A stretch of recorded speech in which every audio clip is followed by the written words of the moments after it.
Bienvenue sur le podcast de Tout droit tout simple, le podcast qui aide les étudiants et les jeunes juristes à découvrir les métiers du droit et décoder le monde de l'entreprise. Je vous propose de rencontrer des personnalités du monde du droit qui s'expriment en toute franchise sur la vision de leur métier et leur quotidien. Une grande source d'inspiration pour tous les étudiants et ceux qui cherchent leur voie et un excellent moyen de découvrir le monde professionnel. Si vous aimez le podcast Tout droit tout simple, la meilleure façon de le soutenir et de le faire vivre, c'est de le partager autour de vous et de laisser un avis avec plein d'étoiles. Merci et bonne écoute. Ça ne vous aura pas échappé, il y a déjà 4 épisodes du podcast consacrés au legal design et j'ai décidé de continuer cette mini-série avec de nouveaux invités et notamment un qui manquait vraiment pour l'instant au panorama, c'est un designer, Romain Gérardin, que j'ai invité avec un juriste, Sidi Juste, et tous les deux ont collaboré ensemble pour travailler justement sur des projets de legal design. Bonjour Romain et bonjour Sidi, et puis merci d'avoir accepté mon invitation pour ce 12e épisode du podcast Tout droit tout simple. Depuis un mois, avec cette mini-série, on a tenté de donner des définitions et surtout de fournir beaucoup d'exemples concrets dans la pratique professionnelle du legal design. Et il se trouve que tous mes invités étaient des juristes. Et finalement, il me manquait quand même un interlocuteur incontournable pour expliquer le legal design, c'était quand même le designer. Alors aujourd'hui, j'ai choisi de vous inviter tous les deux, Romain et Sidi. Romain, toi, tu es enseignant en design et consultant à ton compte dans le domaine du design UX. Et Sidi, toi, tu es juriste et passionné de nouvelles technologies et d'innovation juridique au sens large. Et je trouvais intéressant d'avoir ce regard croisé pour que vous nous expliquiez comment vous avez travaillé ensemble, dans quelles circonstances, et bien sûr, vous nous parlerez du regard respectif que vous portez sur le métier de l'autre. Alors, est-ce que Romain, tu peux peut-être te présenter en préalable et nous donner ta définition du métier de designer? Du coup, bonjour et merci de m'avoir invité. Donc, je m'appelle Romain Gérardin et ça fait déjà un peu plus de 5 ans que je suis professionnel en UX et UI design. J'ai fait avant cela un parcours de grande école de design graphique où je me suis spécialisé en master en design d'expérience, en design UX, où j'ai pu travailler et comprendre les diverses méthodologies et façons de penser ces fameux processus intellectuels sur le design et sur le design d'expérience. Ce qui, je trouve intéressant, en tout cas pour la définition du design, c'est reprendre un peu celle de l'Alliance française des designers, qui je trouve est vraiment complète et hyper intéressante, qui résume comme le design, c'est un processus intellectuel créatif qui va être pluridisciplinaire et humaniste, dont le but est de traiter et d'apporter des solutions aux problématiques de tous les jours, qu'elles soient petites ou grandes, liées par exemple à plusieurs types d'enjeux, qu'elles soient économiques, sociaux, environnementaux, et par exemple, si on rajoute juridique aujourd'hui avec le legal design. Sur ma propre définition, je dirais que le design, c'est surtout une manière de concevoir, de créer par une intention et une émotion, où on va pouvoir avoir plusieurs aspects, dont l'aspect pratique, l'aspect esthétique et l'aspect surtout, et le plus important, fonctionnel, parce que quelque chose qui ne fonctionne pas, ça va être un peu compliqué. Mais voilà, le design, en fait, c'est un mot qui n'a pas de définition unique et assez définitive. C'est vraiment un mot qui va avoir plusieurs typologies de définition, mais ce qu'on peut retenir, en tout cas du design, c'est que ça va vraiment être une manière de concevoir des solutions à partir de problématiques définies. Et c'est surtout un univers qui va être pluridisciplinaire. Donc, il ne faut vraiment pas s'arrêter à la notion d'esthétique, en fait. C'est ça aussi le message. Exactement, le design, c'est pas créé pour faire du beau, c'est quelque chose qui est très subjectif. Mais le design est vraiment, en premier abord, quelque chose qui doit être fonctionnel et aussi pratique. Parce que s'il y a quelque chose qui fonctionne mais qu'on ne peut pas pratiquer, qu'on ne peut pas utiliser, ça va être un peu compliqué. Et après, on amène l'aspect de l'esthétisme dessus. Oui, en fait, il vient en dernier quasiment, l'aspect Oui, esthétique. il est D'accord. important aussi, hein. Les trois Oui. sont importants, il ne faut pas les négliger. Mais il faut vraiment prendre ces trois mots, en tout cas ces trois mots d'ordre, dans le sens pour tout le monde. Comme préalable, c'est très clair. Sidi, je vais te laisser aussi te présenter et puis nous dévoiler un peu dans quelles circonstances vous avez été amenés à travailler ensemble tous les deux et qui a été, si je puis dire, l'initiateur de vos projets communs. Oui, alors bonjour Delphine. Alors, merci déjà de nous avoir invités à cette série de podcasts super intéressants en fait, sur le legal design. Moi, je suis juriste. Voilà, je suis juriste. J'évolue aujourd'hui dans le numérique, mais bon, je suis avant tout un juriste d'affaires. Comme tu le disais, passionné par les problématiques d'innovation dans le droit et par les nouvelles technologies. J'ai un parcours assez classique au début, hein, en tout cas, avec un master de droit et puis les premières expériences. Au final, dans des domaines très rigoureux, très mathématiques, très méthodiques, à savoir en juridiction financière, chambre régionale des comptes et puis en tant que collaborateur administrateur judiciaire. En fait, c'est des domaines qui sont très, très procéduriers. Donc, ça m'a quand même beaucoup apporté, même justement pour le legal design, hein, et sur l'innovation, parce que c'est des domaines où on identifie pas mal de frictions. Et puis par la suite, voilà, hein, happé par le goût de l'innovation, j'ai passé le CRFPA et puis j'ai rejoint des cabinets et puis différentes expériences dans la propriété intellectuelle et le numérique. C'est dans le cadre de l'une d'entre elles d'ailleurs que j'ai rencontré Romain il y a un peu plus de 3 ans au sein d'une ESN, LinkValue, et où j'étais en charge du pôle juridique et de la conformité RGPD. Donc, j'ai depuis peu rejoint une autre ESN, une ETI cette fois-ci dans le domaine du cloud.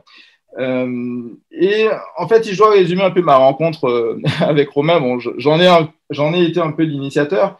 Je dirais que c'est un peu c'est le privacy by design du RGPD qui a d'abord, il nous a contraints entre guillemets un peu à collaborer ensemble, et puis par la suite, l'attrait en fait pour le legal design. En fait, l'idée était simple, c'est qu'à l'époque, en fait, au sein de LinkValue, le cadre était très propice quand même aux différentes interactions entre les membres de différents pôles. Il y avait un vrai brainstorming collectif. Et moi, en tant que juriste, en fait, je travaillais déjà pas mal en mode projet. C'est encore plus vrai de la conformité RGPD, hein, qui est vue comme un projet. Et dans le cadre des activités d'entreprise, on réalisait des solutions digitales, des projets numériques pour nos clients. Et il fallait bien sûr mettre en place la démarche de privacy by design. Et comme le design était très présent dans les projets, donc, notamment avec Romain et d'autres designers, l'instauration de workshops clients à destination de nos clients, des workshops interdisciplinaires, donc tech, product manager, designer. Moi, il fallait que j'arrive à me greffer en fait dans ces workshops-là pour justement prendre en compte la question de la protection des données by design dès la conception des projets. Donc, il a fallu d'abord que j'interagisse avec Romain en tant que designer et conducteur, enfin de lead sur les workshops, que je comprenne comment il travaille et que j'arrive à m'insérer en fait dans cette dynamique collective. Et exactement. Le fait de travailler ensemble, c'est un peu en concours des circonstances parce que parallèlement, en fait, le directeur administratif et financier de l'entreprise m'avait demandé de voir avec les designers si c'était possible de faire une refonte, mais visuelle, exclusivement visuelle de nos contrats. L'idée, c'était tout simplement de remanier un peu le logo sur les contrats, de mettre à jour la charte graphique sur les contrats, qui sont un peu plus agréables et esthétiques à lire. Ouais. Et ce qui est marrant, c'est qu'à l'époque, c'était courant 2018, j'avais pas mal entendu parler de legal design, qui devenait un peu un buzzword, mais sans du tout savoir ce que c'était. Et très naïvement, à l'époque, je me suis dit, tiens, si je travaille avec des designers sur les contrats et qu'on travaille un peu les éléments visuels, juste l'identité de l'entreprise, etc., c'est peut-être du legal design. Donc, je me suis dit, tiens, je fais du legal design, c'est chouette. Mais étant curieux de nature, en fait, j'ai lu des articles et je suis tombé sur les bons articles, notamment ceux de Marie Potel que tu as déjà reçus. Et là, j'ai eu vraiment une claque, mais positive. C'est-à-dire que là, je me suis rendu compte que c'était vraiment une démarche très profonde, très poussée, avec un vrai impact. Et sachant que j'avais déjà de bonnes relations à ce moment-là de travail avec Romain, et que c'est un designer qui est très curieux et qui est en plus très poussé sur la transmission de son savoir de designer, je lui ai partagé donc les connaissances que j'étais en train d'acquérir sur le sujet. Il a eu un fort intérêt sur la chose. Et puis, ensuite, c'était le début de l'aventure où on a eu tous les deux le virus du legal design. On a été ensemble, en fait, au village de la Legal Tech. Il y avait très peu de designers à l'époque. Village de la Legal Tech. Il n'y avait pas beaucoup, oui. Vraiment pas beaucoup. Et c'est là qu'en fait, on s'est dit, il y a vraiment un truc, on tient un truc et il faut qu'on s'y mette. C'était le début du voyage. Oui, c'est plus sympa comme virus que la Covid-19. Donc, c'est sympa. Totalement. On était encore dans des virus très agréables à l'époque. Donc finalement, vous avez collaboré, si je peux dire, grâce au RGPD et au concept de Privacy by Design. Donc c'est ce qui veut dire dès la conception, hein, c'est vraiment l'idée. Donc on comprend bien que le design, c'est une discipline qui est en fait à la croisée de nombreuses compétences. Il y a l'ergonomie, les études comportementales, la psychologie cognitive, le business, le marketing. Alors alors là je m'adresse un peu à Romain, mais peut-être aussi à Sidi, est-ce que ça veut dire que le designer, il doit maîtriser un minimum tous ces champs pour comprendre les enjeux, les conséquences de ses décisions et de ses projets, enfin mettre en œuvre ses projets, ou comment ça se passe? Alors, il y a deux choses hyper importantes à comprendre. C'est que déjà, en fait, le design est pluridisciplinaire, mais n'est pas non plus affilié au business, marketing, etc., à l'ergonomie. C'est de base, quand on dit pluridisciplinaire, c'est aussi des gens qui vont travailler dans plein de domaines. C'est-à-dire que le designer, c'est aussi quelqu'un qui fait du design automobile, immobilier, etc. En plus du designer, par exemple, qui va s'occuper du numérique, qui est un peu un domaine aussi qui explose de plus en plus. Hein. C'est pas que le début, on est vraiment en train de construire plein de choses dans le numérique. Et c'est vrai que pour des designers qui vont travailler sur l'expérience utilisateur, on va avoir besoin de plusieurs compétences, pas qu'on soit des ergonomes ou des marketing, qu'on travaille dans le marketing ou dans d'autres domaines, mais oui, on a besoin de comprendre et de savoir des éléments liés à l'ergonomie, liés à l'étude comportementale, liés à la psychologie cognitive, et aussi possiblement aussi au business, au marketing. En tout cas, moi, je me refuse pas enfin, j'accepte toutes les disciplines, parce qu'il y a toujours des bonnes choses à apprendre, notamment par exemple dans le droit. C'était quand même une discipline qui était un peu complexe pour un designer, parce qu'il y a beaucoup de choses à savoir et c'est pas notre métier, donc on a un peu du mal des fois à comprendre. Et pas pour autant que Sidi est venu m'apporter des fois des clarifications de sujets ou m'apporter simplement pour m'expliquer en fait comment ça fonctionne, essayer de rendre ça plus facile à comprendre pour un petit designer. Mais oui, c'est ça qui est intéressant en tout cas dans le design, c'est qu'on va pouvoir utiliser plusieurs compétences, notamment le design en fait, le design d'interface ou le design d'expérience, pour pouvoir construire et avoir des enjeux, notamment sur la RGPD ou la privacy by design. Oui, d'ailleurs, enfin, dans ce que tu dis, c'est intéressant. Ça veut dire aussi que parmi les designers, il y a aussi si je puis dire, des spécialités. Exactement. C'est ça, d'accord. Il y a eu une très belle conférence là-dessus où des designers parlaient de designers généralistes et de designers spécialistes. Par exemple, moi, je me situe plus peut-être dans le côté généraliste, c'est-à-dire que j'aime bien parcourir plusieurs domaines d'activité, élargir mes connaissances au mieux, et je suis un peu spécialisé dans un domaine qui est dans l'UX, mais pourtant, il y a des gens beaucoup plus spécialisés et uniquement spécialisés dans l'expérience utilisateur, dans l'UX. Et c'est ça qui est intéressant, c'est qu'en fonction des projets, des compétences ou des besoins du client, on va avoir des designers plus ou moins en adéquation avec ce projet. Et potentiellement, il y a des designers plus généralistes qui vont être très intéressants et qui vont faire très bien les choses pour un projet. Comme pour d'autres projets, on va demander vraiment des designers ultra spécialisés dans un domaine, quitte à avoir du coup plusieurs designers dans ces domaines-là. En fait, c'est marrant parce que ce que tu dis, Romain, Delphine, bon, tu connais très bien puisque tu es juriste. On peut faire l'analogie en fait avec le monde du droit en fait. Oui, exactement. Au final, le juriste, il n'y a pas un juriste. Il y a des juristes généralistes, des juristes spécialisés. Exactement. Et en fonction de la typologie de projet, des problématiques en jeu, on va identifier peut-être des compétences plus générales, d'autres beaucoup plus spécialisées. Et c'est exactement la même chose pour le monde juridique au final. Oui, comme dans la médecine, on a le médecin généraliste, on a le cardiologue spécialiste. Oui, effectivement, ça s'applique à beaucoup de domaines, mais on comprend bien quand c'est effectivement son domaine à soi, on le comprend mieux en fait. C'est toujours pareil, mais exactement. Voilà. Un besoin important pour le design, c'est que il va y avoir pour des typologies de projets définies. C'est pour ça qu'il faut définir ça le projet en amont. Il faut comprendre en fait les besoins qu'on a pour trouver le bon designer. Et alors toi, Sidi, alors juriste, comment personnellement tu as appréhendé justement le monde du design? Alors toi, c'est l'inverse, tu as dû faire le chemin inverse, si je puis dire. Exactement. Non, mais avec beaucoup de curiosité et d'enthousiasme. En fait, j'ai appréhendé deux mondes distincts. Celui du design, ou ceux du design, il y en a peut-être plusieurs, et ceux du legal design, parce que c'est encore deux grandes familles. En fait, pour moi, c'était impossible de me consacrer au legal design en restant uniquement dans le monde du droit où on est interagissant finalement qu'avec des juristes, fussent-ils passionnés par le legal design. Mais après, évidemment, j'avais Romain à disposition qui me transmettait en fait son savoir au quotidien. Donc ça, c'est vrai que c'était une sacrée opportunité. Mais voilà, on a quand même été… Oui, c'est ce que j'allais dire. C'est pas donné à tous les juristes effectivement d'être en relation professionnelle, même avec des designers. C'est vrai que c'est assez rare, en fait. Exactement. Ouais. Donc là, c'est ce qui a aussi fait la différence. C'est une vraie chance.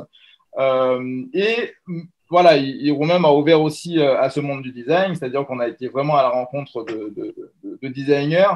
Moi, personnellement, j'ai commencé à me passionner pour ce monde-là, donc j'ai commencé à suivre des personnalités super inspirantes du monde du design, comme par exemple Geoffrey Dorn. J'ai découvert aussi des communautés d'éthiques designers, c'est-à-dire de designers engagés, ancrés un peu dans les grandes problématiques sociales, puisque les designers, en fait, pour reprendre un peu les définitions, c'est les concepteurs du monde qui nous entoure. Ils sont garants de l'amélioration et de l'habitabilité du monde dans toutes ses dimensions. Donc, il y a un vrai rôle sociétal. Et ces problématiques-là, en fait, m'ont vraiment passionné. Et en fait, ensemble avec Romain, on a été à la rencontre de ce monde du design pour partager finalement notre vision et les enseignements du legal design, qui était relativement nouveau pour les designers. Bon, d'ailleurs, je pense que c'est encore le cas aujourd'hui.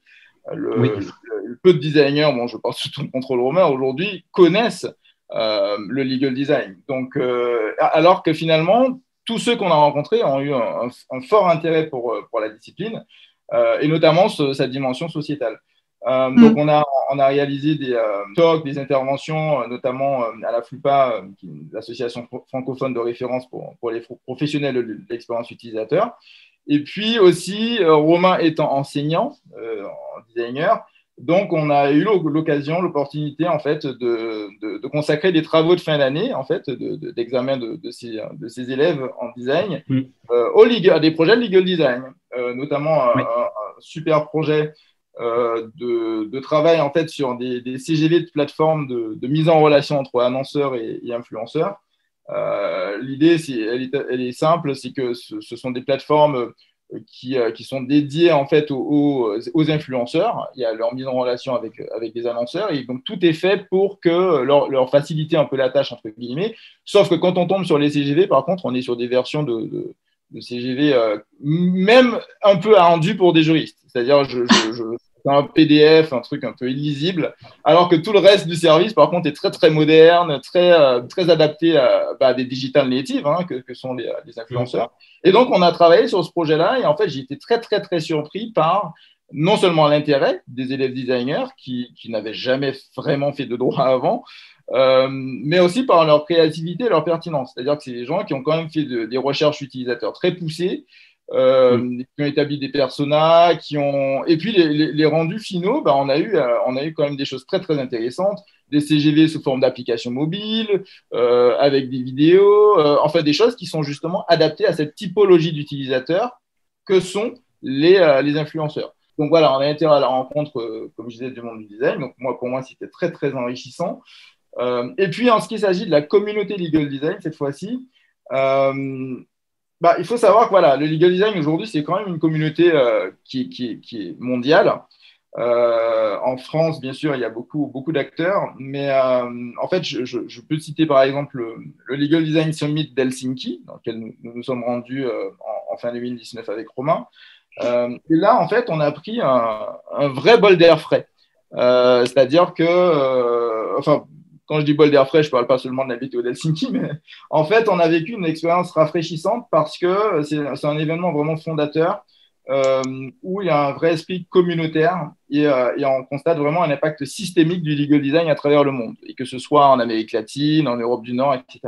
Donc là, c'est encore une communauté qui est en train de se bâtir, mais très soudée, avec beaucoup d'interconnexions à travers le monde. Donc voilà, c'est deux communautés différentes, mais avec lesquelles on interagit aujourd'hui et qui sont très productives. Et toi, Romain, alors, du coup, en quoi les préoccupations, si je peux dire, des juristes t'ont-elles paru vraiment étrangères aux tiennes, ou au contraire super compatibles avec les problématiques qui t'intéressaient? Comment tu as appréhendé ça? J'appréhendais surtout par le cliché qu'on pourrait avoir du du droit en fait et du monde juridique. En tant que designer, on peut avoir des cours de droit, mais plutôt pour expliquer notre droit et voilà, des complications qu'on peut avoir avec la propriété intellectuelle, etc. Et c'est vrai que très souvent, c'est un domaine qui peut faire peur. En fait, on a tous, personnellement, je peux avoir assez peur quand j'arrive devant un contrat. Il faut que j'arrive à le relire, à comprendre les mots. Et c'est vrai que c'est des choses, voilà, où comment en fait on allait pouvoir travailler en fait en tant que juriste et designer ou avocat, voilà, ensemble pour arriver à trouver des solutions, surtout pour créer une bonne expérience pour notre utilisateur, que ce soit sur des produits numériques ou des produits physiques. Et tout ça, en fait, au début, ça pouvait faire un peu peur. Et en fait, je me suis rendu compte en voyant des conférences ou aussi à Helsinki que c'était en fait, des personnes qui pouvaient compliquer les choses dans le contrat, par exemple, et que en fait, souvent, les phrases, on peut les rendre plus claires, plus logiques. On peut aussi plus facilement les illustrer. On peut faire pas mal de choses, en fait. Le design peut vraiment intervenir dans des problématiques juridiques. Et donc, ce que je trouve aussi intéressant là-dedans, c'est qu'on en parlait beaucoup avec Sidi, c'est que le monde du design et du droit sont quand même assez complémentaires, ils sont un peu identiques. C'est-à-dire qu'on n'est pas sur les mêmes domaines, mais pas pour autant qu'on n'a pas les mêmes process, les mêmes envies aussi d'améliorer les choses. Et c'est pour ça aussi que c'est un monde qui m'a beaucoup intéressé, ou en tout cas, Sidi me l'a bien vendu. Peut-être que c'est Sidi qui a vraiment bien fait son travail. Voilà. Et c'est pour ça aussi que je trouvais intéressant d'en parler à mes élèves, parce que très souvent, voilà, mes élèves, c'est pareil, ils avaient peur un peu du domaine du droit. Et quand je leur dis qu'on avait fait un sujet sur le droit et le legal design, j'en ai eu certains qui sont devenus un peu blancs et ils disaient mais qu'est-ce qu'on va faire, on va rien comprendre. J'ai eu beaucoup de questions, d'interrogations là-dessus. Et donc, parce qu'il y a déjà une question effectivement de vocabulaire, de jargon, de compréhension. Ouais, compréhension, et le tout simplement. Voilà, et si on n'arrive pas déjà à comprendre le droit en général dans la vie de tous les jours, alors en plus travailler dans le droit en tant que designer, on va se dire, oh là là, c'est beaucoup de contraintes. Mais en fait, c'est des contraintes identiques. Quand, par exemple, moi, j'ai travaillé dans le médical, j'ai dû travailler avec des médecins, j'ai dû travailler, donc comprendre le vocabulaire des médecins, j'ai dû faire donc des interviews. Voilà, c'était à moi aussi de m'intéresser, d'être curieux pour comprendre les mots, les définitions, les catégories de fonctions qui sont propres à la médecine. Et comme pour le droit. Et Sidi a été très bon là-dessus, pour moi en tout cas, parce qu'il m'a permis de m'ouvrir à la culture du droit, donc aller même à Helsinki quand même. C'est pas à côté pour aller voir une conférence sur le legal design. Mais c'était hyper enrichissant, hyper intéressant. On a pu rencontrer vraiment des personnes bienveillantes qui nous ont expliqué plein de choses. Et c'est vrai que quand on revient en France, on se dit, il y a tellement de choses à faire. Et oui, en fait, on comprend l'intérêt du design et du droit en commun et comment, du coup, on va pouvoir, avec deux acteurs, le designer et l'avocat ou le juriste, pouvoir travailler en commun pour trouver et apporter des solutions pour des utilisateurs finaux. Oui, il faut dépasser un peu ces craintes de départ, mais qui sont légitimes, c'est pas simple. Mais il faut dépasser ça pour arriver à comprendre un peu le métier de l'autre pour ensuite créer des synergies, quoi. Et souvent, on caractérise les gens par des clichés. Et donc, c'est vrai que quand on connaît le monde du droit, on peut tout de suite dire, oh là là, ça va être compliqué. Les personnes vont commencer à sortir un vocabulaire où il va falloir s'accrocher pour essayer de comprendre les choses ou sortir des longues phrases. Et en fait, pas du tout. Et je trouve ça intéressant. En fait, on a réussi à travailler sur ce cliché, à pouvoir travailler aussi ensemble. Parce que c'est important aussi qu'avec Sidi, on s'entende sur nos façons de faire et nos façons de penser pour qu'on puisse travailler en commun sur des problématiques quand même assez importantes. Ouais. Sidi, toi, je peux te poser la même question, un peu inversée, mais qu'est-ce que tu as appris aussi en travaillant aux côtés de Romain? Et est-ce que tu avais des préjugés sur le métier de designer, par exemple? Oui, bien sûr. Alors, bon, j'ai appris énormément. Bon, les préjugés, j'avais les mêmes préjugés que tout le monde vis-à-vis du design, au final. C'est-à-dire que moi, je me disais, voilà, si je fais appel aujourd'hui à Romain, c'est pour travailler éventuellement. Ce pourquoi j'avais fait appel à lui au début, c'est-à-dire sur le logo dans le contrat, enfin les éléments exclusivement visuels, et puis voilà. Après, en travaillant ensemble, j'ai compris que c'était totalement différent et que d'ailleurs l'aspect graphique, c'était pas forcément d'ailleurs ce qui l'intéressait. Je pense Je pense que j'ai dû te dire que si c'est pour changer un logo ou autre chose, on va Oui, peut-être enfin, travailler plus sur je le l'avais pas fond. dit jusqu'ici, mais il a un peu refusé d'ailleurs ma demande en me disant moi je suis pas graphiste. Donc ça, je l'ai découvert sur le moment. Voilà. Non, mais en fait, comme dit Romain, il y a beaucoup de synergie et beaucoup de similitudes finalement entre le monde du droit et du design. Ça, je l'ai compris en travaillant avec lui. Déjà, les deux disciplines, en fait, je pense qu'il y a une vision tronquée et biaisée des autres, en fait, vis-à-vis de ces deux disciplines-là. Les juristes, par exemple, quand un juriste, en fait, il rédige un contrat ou autre, hein, on voit souvent la solution juridique, alors qu'il y a un cheminement, une analyse, un ensemble de méthodologies préalables qui sont nécessaires. Et c'est aussi le cas des designers. C'est-à-dire que vous allez voir même un document juridique designé, vous allez dire, bon, c'est vrai, c'est beaucoup plus clair, etc. Mais pas forcément voir le cheminement qui a abouti à ce résultat-là et qui pourtant est très, très important. Par exemple, dans Romain, j'ai assisté à des jurys de remise d'examen pour des élèves designers avec Romain, et il leur dit souvent, parfois, le rendu, il est très bien, c'est-à-dire que l'interface, c'est très bien réalisé, etc. Par contre, votre travail de recherche préalable, l'UX, les personas, ça manque de consistance, etc. Et moi, je me dis un peu naïvement, ouais, mais bon, le résultat, il est bon, quoi. Ouais, mais oui, mais non. Si le travail préalable, il n'est pas assez poussé, ça pose quand même problème. Et c'est la même chose pour un juriste. Donc, oui, parce qu'il peut y avoir, j'imagine, sur la fonctionnalité dont tu parlais tout à l'heure, Romain, des défauts, c'est ça? C'est pas forcément le rendu uniquement qui. C'est ça qui est important, c'est que le design, on juge souvent le design par juste la forme, c'est-à-dire faire un logo. Moi, ça m'est déjà arrivé d'avoir des remarques sur moi, t'écris une couleur, quoi. Et donc, c'est important aussi de comprendre que le design, c'est pas juste la forme et pas la forme qu'on voit en premier abord. Ça va être vraiment surtout le travail de fond. Un logo, si on juge un logo juste par sa forme et pas par le fond, en fait, le message que va donner ce logo, potentiellement des touches culturelles, etc., ça sert à rien, en fait. On se permet juste de critiquer par des goûts et des couleurs. Et donc, c'est hyper important, en fait, dans le design de travailler non seulement et d'abord, en fait, avec le fond, puis après avec la forme et comment, en fait, la forme va pouvoir traduire au mieux la réflexion qu'on a eue en amont. Ouais, et ça, toi, Sidi, tu l'as vu vraiment dans les jurys d'examen, quoi. Alors, pas seulement. Hein, là, oui, pas seulement, mais là, tu parlais de ça. Quotidiennement avec Romain, oui, ça, c'est des enseignements que j'ai tirés. Et puis, j'ai compris que voilà, le design, ce n'est pas quelque chose de figé, quoi. C'est une palette, au final, très large. Donc, c'est déjà une posture, c'est un ensemble d'outils, de méthodologies qui sont quand même très variées. Alors, bien sûr, la plus connue, surtout dans le monde du droit, c'est le design thinking, mais je pense que le designer n'est pas figé, il n'est pas exclusivement design thinking. Bon, Romain pourra l'expliquer. Mais j'ai compris également qu'en fait, l'empathie, qui était pour moi qui était juste une qualité humaine, une sorte de compétence molle, comme on dit, j'ai compris que l'empathie, c'est une véritable stratégie d'innovation. Et souvent, en fait, ce qu'il faut comprendre, c'est que les juristes, à la base, ils ne sont pas dépourvus d'empathie. En tout cas, ce serait un peu compliqué. Je veux dire, un avocat, pour répondre aux problématiques qui lui sont posées, il faut bien qu'il comprenne les problèmes que vivent ses clients. Mais il y a une grande différence entre l'idée qu'on se fait, en fait, de ce que vivent des clients ou des utilisateurs ou des justiciables ou ce qu'on veut, et la réalité des choses. Et en fait, pour illustrer ça, par exemple, dans le cadre des projets numériques chez Value, en fait, tous les clients, au début, pensaient connaître parfaitement leurs utilisateurs. Et pourtant, au bout de 2 séances de workshop avec les designers, les certitudes, elles tombaient.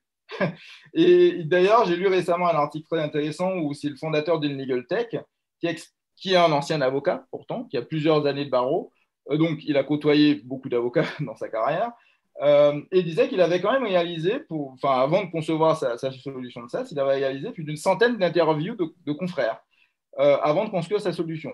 Et qu'il s'était rendu compte qu'au final, les gens qu'il côtoyait pourtant tous les jours, quasiment tous les jours dans le cadre de son métier, il ne connaissait pas forcément les frictions, les problématiques qu'il rencontrait, alors que lui-même est avocat. Et en fait, c'est vraiment ça. Pour un juriste, en fait, l'empathie, il faut être capable en fait, de sortir de sa zone de confort. Et ça implique en fait de vivre une expérience immersive avec ses utilisateurs. Et donc, ça implique aussi de se méfier un peu de son ego, même inconscient, qui consiste à penser qu'on connaît naturellement les préoccupations ou les frictions de ses utilisateurs. Donc, oui, même quand on est effectivement dans le milieu, on a l'impression qu'on… Ouais, je vois ce que tu veux dire. Exactement. Donc ça, c'est au contact de Romain qu'évidemment j'ai Ouais, appris ça, c'est tout ça. vraiment super important, ouais, parce qu'effectivement, il faut quand même à chaque fois faire cette démarche-là et pas se dire, mais non, je connais, et en fait, Même si on connaît. Ouais. Ouais. C'est un biais hyper intéressant. C'est très souvent, on a des clients, des porteurs de projets qui se disent utilisateurs et en fait, ils se rendent compte après quelques ateliers, quelques recherches aussi que nous on fait en amont. En fait, ils se rendent compte qu'en fait, non, c'est des porteurs de projets, ce ne sont pas des utilisateurs et que quand on interroge les utilisateurs potentiels du projet, des fois, ils partent vraiment à des directions opposées. Et donc, nous, notre but, en fait, c'est de faire comprendre aux porteurs du projet que là, potentiellement, il y a des frictions. Et donc, on explique aussi les problèmes des frictions, on lui montre les éléments, on lui explique aussi, voilà, d'un côté, on a des utilisateurs qui pensent ça, vous pensez comme ça. Peut-être qu'il serait intéressant de trouver une solution commune, en fait, et de pouvoir accompagner ces gens aussi de tous les côtés pour construire le meilleur projet pour tout le monde. Et c'est souvent ça, souvent un petit peu coincé, c'est que on a des fois des très beaux projets, mais on n'a jamais questionné l'utilisateur à côté. Et donc, en fait, quand les utilisateurs arrivent sur le projet fini, ils disent, mais en fait, à quoi ça va me servir? Qu'est-ce qu'on va en faire? Je comprends pas, en fait, les choses. Et c'est très souvent dans l'expérience utilisateur, donc l'UX ou le design thinking, en fait, on associe en fait les choses par le fait que ça soit utile, utilisable et surtout qui va être aussi désirable. Et c'est une globale, l'association de ces trois mots, en fait, ça va être on va créer aussi une fiabilité des choses.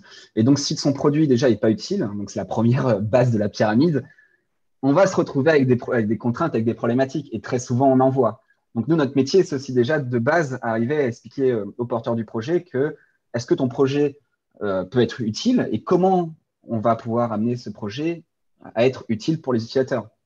Ouais, il faut vraiment qu'il y ait les trois, à chaque fois, les trois, j'allais dire, critères, quoi. Enfin, c'est pas un critère, mais Exactement. ouais. Sinon, effectivement, s'il en manque un, ça va être déséquilibré et finalement, il manque quelque chose, quoi. C'est ça. Et de toute façon, c'est simple. Si quelque chose n'est pas utile, déjà, on va avoir des complexités à l'utiliser. Si en plus, quelque chose maintenant est utile mais qui n'est pas utilisable, on voit bien les choses. Hein. Si vous avez un stylo très joli, mais qu'en fait, quand à la fin vous l'utilisez, il n'écrit pas, ce stylo ne sert à rien. Et donc, là, je prends l'aspect du stylo qui est très simple, mais pour les enjeux de produits numériques, on est la même chose. Et un produit qui est peut-être très utile, mais qui n'a pas été fait correctement, ou par exemple, il n'y a pas eu de designer, hein, ça peut arriver dans des projets où il n'y a pas de designer, à la fin, peut-être ce projet ne sera peut-être pas utilisable par les utilisateurs et on se retrouve donc avec des projets qui ne vont pas fonctionner à la fin. Ouais, mais d'ailleurs, c'est intéressant de prendre justement cet exemple très simple, c'est très bien parce que c'est là que, enfin moi en tout cas, on s'aperçoit, je pense que finalement, le critère esthétique, finalement, c'est celui dont on pourrait presque le plus se passer, enfin, si je puis dire comme ça, mais on ne peut pas s'en passer, mais il est moins vital presque que les autres, si tu l'expliques comme ça. Non? Oui, voilà, en fait, il est vraiment tout aussi, en fait, il est tout aussi vital, mais il n'est pas au premier abord. C'est-à-dire que Voilà, souvent, les d'accord. gens vont voir l'aspect esthétique en En premier parce que premier, c'est oui, d'accord. c'est la forme, donc on le voit tout de suite. Mais en fait, il y a aussi tout le travail qui est amené derrière. Et souvent, on peut critiquer la forme parce que on n'est pas fan des couleurs, parce que c'est pas les couleurs qu'on adore, ou des formes ou des illustrations. En fait, ça s'appelle les goûts et les couleurs. Hein. Chacun est Oui, libre mais de finalement, ça juger va comme il venir, souhaite. ça peut venir à la fin du process et pas, enfin, ça devrait Exactement. venir à la fin et pas au début de cette méthode, en fait. C'est ça? C'est pour ça que dans la méthodologie du X, on ne va pas parler d'ailleurs de forme, on va plus parler de fond avec le principe d'utilité et d'utilisabilité, de travailler donc avec ces différents ateliers, avec la psychologie cognitive pour arriver à travailler sur le meilleur parcours que fera un utilisateur. Alors c'est vrai que je parle beaucoup de mobile, d'applications numériques, mais c'est aussi mon domaine. Mais on peut retrouver l'UX aussi un peu partout dans d'autres points. Mais en tout cas, dans le numérique, c'est hyper intéressant de travailler d'abord sur le meilleur parcours que fera un utilisateur, de savoir comment il va faire pour arriver sur l'application, comment il va faire pour faire tout le parcours dont il a besoin, et pas qu'il fasse des parcours qui lui sert strictement à rien et qui du coup va perdre du temps. Et un utilisateur qui perd du temps, c'est un utilisateur qui part et qui va du coup faire peut-être de la mauvaise publicité sur l'application. Et donc toutes ces choses-là, en fait, c'est hyper important. C'est que on doit créer voilà, le parcours le plus agréable, le plus fonctionnel et le plus utile. C'est surtout ce mot-là, en fait, utile possible pour l'utilisateur, pour qu'il puisse l'utiliser de la meilleure façon possible. Et après, il va pouvoir l'utiliser de la meilleure façon possible grâce à l'esthétique, grâce aux interfaces qu'on va pouvoir amener dans le numérique, par exemple. Oui, et c'est grâce aux interfaces, à la forme qui travaille en adéquation avec le fond, qui permettra en fait à l'utilisateur de comprendre les différents parcours, etc. Donc, il ne faut pas non plus négliger l'esthétique, mais l'esthétique va venir en adéquation avec le reste. Et est-ce que justement tu juges cette démarche-là avec les trois critères, est-ce que c'est applicable à tous les cas ou tous les secteurs d'activité? On peut l'appliquer à tout? Oui, parce que le design s'applique à beaucoup de secteurs d'activité, enfin quasiment tout même. Parce que le design, pour moi, comme on en parlait précédemment, c'est que pour moi, c'est une philosophie en fait aussi, en plus d'une méthodologie. Et le design va pouvoir s'appliquer, et la méthodologie en tout cas a été construite pour en fait s'adapter à n'importe quelle discipline. Et donc, on peut travailler sur cette méthodologie et cette façon de penser en médecine, comme dans le monde juridique, comme dans plein d'autres secteurs. Ouais, et c'est ça qui est intéressant. Ouais, ça c'est formidable. Et Sidi, toi, est-ce qu'il y aurait selon toi des limites éventuelles au design dans le domaine juridique? Est-ce que tu en vois? C'est une très bonne question, ça. Alors, moi, je ne vois pas de limite en tant que telle à l'application du design dans le droit. Je vois peut-être des freins. En fait, tout dépend de la conception qu'on a du legal design. Si on se dit, bon, à tort, que le legal design, c'est la simple simplification du droit ou l'insertion d'éléments visuels, graphiques, un peu cosmétiques quoi, dans des documents juridiques, ou alors que c'est un outil marketing, ben là, les limites, j'ai envie de dire, elles apparaissent naturellement. Parce que certains diront, et avec raison, ben dans ce cas-là, que c'est un outil sympa de communication du droit, mais qui n'a pas vocation à s'appliquer dans le cadre d'activités plus sensibles, c'est-à-dire procédure judiciaire, production de la norme, ou des actes très formalisés, comme par exemple les actes authentiques, les actes notariés. Oui, là, on dira, ben non, si c'est juste de la communication du droit, on ne peut pas l'appliquer dans des domaines comme ça. Par contre, si on considère vraiment que le legal design, c'est une vraie approche qui consiste en fait à utiliser le design pour mettre l'utilisateur au centre du processus, ben oui, là, je ne vois pas de limite intrinsèque à l'application du legal design dans le droit. D'autant que nous, on nous a souvent demandé, Romain et moi, et c'est assez drôle, on me dit, en fait, c'est génial ce que vous nous montrez, par exemple, un contrat qui a été designé, c'est super. Et du coup, qu'est-ce qu'on fait? Est-ce que la nouvelle version du document, est-ce qu'on doit l'annexer du coup au contrat originel, au contrat classique, pour du coup qu'il soit enforceable, quoi, qu'il ait une valeur juridique et en fait, ça sous-entend que le document designé ne s'auto-suffit pas. Et c'est assez drôle parce qu'au final, qu'est-ce qu'il y a le plus oui, ce serait une sorte d'annexe, voilà, une annexe, une annexe explicative au contrat qui, lui, est très juridique. Voilà. Ce que Sidi soulève un point hyper intéressant et qu'on connaît dans notre milieu en tout cas, c'est le design peut souvent être un aspect, comme je disais tout à l'heure, de crayon de couleur. Et souvent, les gens, voilà, ils disent, OK, le design, il va mettre des formes, il va faire des jolis titres, des belles images, des belles illustrations. Alors oui, c'est une partie de notre métier, mais on le fait d'ailleurs souvent lié avec une culture, avec de l'imagination, avec un travail de fond derrière, pas juste on claque des doigts et hop, tout se fait d'un coup. Mais ce qui est important, c'est voilà, ce que dit Sidi, c'est que dans le legal design, c'est pas juste, enfin, le designer va pas juste intervenir pour mettre des couleurs et des formes, des illustrations dans un document. Et du coup, on doit aussi expliquer aux gens que, oui, un document qui n'est pas qu'un simple Word avec plein de textes, peut aussi avoir une valeur juridique. Et c'est là, en fait, tout un fait intéressant. Mais ce que dit Sidi, on l'a très souvent entendu, et souvent même dans le design, en fait, on entend des gens dire, oui, mais du coup, il nous faut aussi le document juridique à côté. C'est ça. Ouais. Et ce qui est marrant là-dedans, c'est qu'au final, en matière de contrat, qu'est-ce qui a le plus de valeur juridique? Est-ce que c'est une version de contrat en mode legalese très, très jargonneux que personne ne comprend? ou un contrat utilisant le plain language, du langage juridique clair, où l'ensemble des parties, juristes et non-juristes, sont pleinement conscients des enjeux et des engagements. Moi je pense sur la deuxième version. Mais Ouais. en fait, ce qu'il faut savoir, c'est que voilà, si on parle de limite, le Conseil constitutionnel, en fait, il a reconnu le principe de clarté de la loi, si on sort du contrat et qu'on monte un peu les étages de la pyramide. Et les objectifs d'accessibilité et d'intelligibilité de la loi, ce sont des objectifs de valeur constitutionnelle. Donc, on comprend qu'en fait, si la loi, elle doit être intelligible, elle doit être accessible, pourquoi il en serait autrement en fait des autres documents juridiques et ceux qu'on utilise notamment en entreprise ou autre.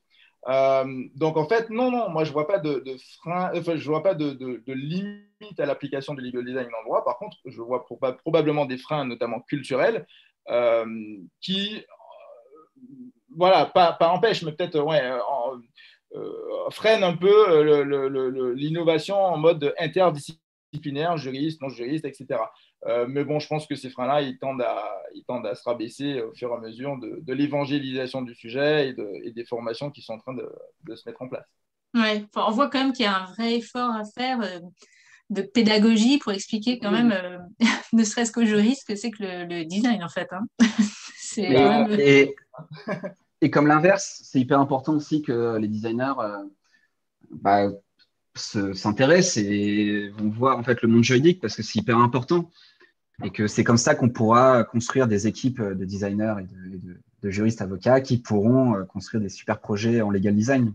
Bah oui, ouais, il faut vraiment que ce soit dans les deux sens et qu'ils s'intéressent chacun à un métier de l'autre. Et toi, Romain, alors en tant qu'enseignant, qu'est-ce que tu pourrais donner comme conseil aux étudiants aujourd'hui qui voudraient se spécialiser dans le legal design? C'est une très, très bonne question sur ce sujet-là. Je ne sais pas si j'aurais beaucoup de conseils à leur donner, mais surtout déjà s'intéresser en fait au monde du droit et surtout en fait aller au-delà en fait du simple cours du droit qu'on a sur la propriété intellectuelle et sur des choses d'ailleurs qu'on comprend peut-être pas grand-chose à la fin. Mais voilà, d'aller comprendre que le travail que les designers font dans d'autres domaines, on peut le faire également dans le monde juridique, qu'il y a des juristes et des avocats qui sont prêts et qui attendent que ça pour faire évoluer les choses. Et donc, c'est à eux, en fait, c'est aux étudiants et aux futurs designers de porter les choses et d'aller les voir et pouvoir travailler en commun pour trouver déjà des problématiques et puis résoudre aussi ces problématiques trouvées. Ouais, tu crois qu'il y aura, Donc, enfin oui, il y aura peut-être, mais on a parlé de spécialités de designer. Est-ce que tu crois que ça deviendra une spécialité, le legal ça design pourrait chez devenir, les designers? ça pourrait devenir. Oui, bien sûr. Il y a déjà beaucoup de designers, par exemple, qui sont spécialisés que dans un domaine, euh, notamment dans le domaine par exemple, du e-commerce, etc. Donc, je pense qu'on pourrait avoir des designers spécialisés dans le legal design. Et ça serait super intéressant parce que ça serait des designers qui seraient des super évangélistes pour parler du monde du droit et du monde du design et comment on peut faire bouger les choses, en fait, au-delà de l'aspect, par exemple, RGPD. Parce que souvent, on pourra dire que le legal design ne sert que au RGPD, alors qu'en fait, pas du tout. Il y a tellement d'autres domaines et tellement d'autres contraintes et de problématiques. Oui, Et oui. c'est important, voilà, aux designers de s'intéresser aussi à ces choses-là et aussi aux juristes et aux avocats de venir les chercher, peut-être d'aller les pousser comme Sidi m'a fait avec moi. Et peut-être que ça permettra aux designers de s'intéresser de plus en plus à cette spécialité, à ce domaine. Par exemple, j'aimerais beaucoup qu'il y ait aussi dans les grosses conférences de design françaises et européennes, voire internationales, qu'il y ait des talks ou des conférences sur le legal design avec un juriste qui vient ou un avocat qui vient sur place avec un designer et qu'on montre du coup que ce juriste peut Ouais. parler aux designers, peut intéresser les designers et donc les designers s'intéresseront et pourront porter des sujets là-dessus. Ouais, il faut vraiment que dans les deux professions, en fait, il y ait des vraies synergies et qu'il y ait de la vraie communication du métier de l'autre, en fait.